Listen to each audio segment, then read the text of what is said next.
দাদা নমস্কার। আমি একটা প্রতিবন্ধী ছেলে। আমার নিজের জন্য আজকে আপনাদের কাছে কিছু চাইছি না, 10টা 5টা টাকাও চাইছি না। কিন্তু আপনারা জানেন তো, টিভিতে মিডিয়াতে দেখেছেন যে নেপালে ভয়াবহ যে ধস ভূমিকম্প একসঙ্গে যা হয়েছে, কত হাজার হাজার মানুষের জীবন চলে গেছে।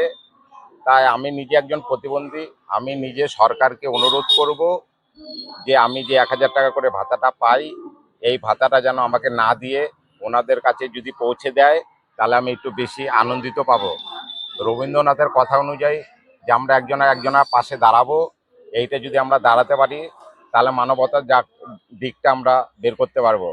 আর যত হচ্ছে অন্নপূর্ণা ভাণ্ডার, লক্ষ্মীর ভাণ্ডার, যে যাই সামাজিক যে ভাতাগুলো আমরা পাই, সরকারি আর্থিক ভাতা, এগুলো চলুন না সবাই মিলে একবার বলে দিই সরকারকে যে আমাদের এই মাসে ভাতা দিতে হবে না, আপনারা হচ্ছে নেপালে এই ভাতাটা পাঠিয়ে দিন।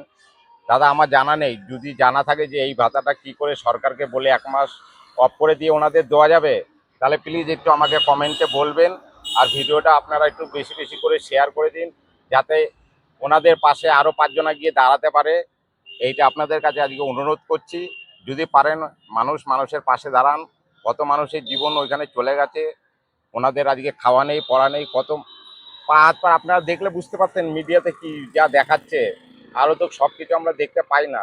তাই ওনাদের পাশে দাঁড়াই। সরকারকে আমরা সবাই মিলে বলেই চলুন যে হচ্ছে 1 মাসের ভাতা দিতে হবে না, আপনারা ওই অর্থটা ওনাদের হাতে পৌঁছে দিন। কারণ আমি নিজে ব্যক্তিগতভাবে 1000 টাকা আমি হয়তো দিয়ে পারবো না।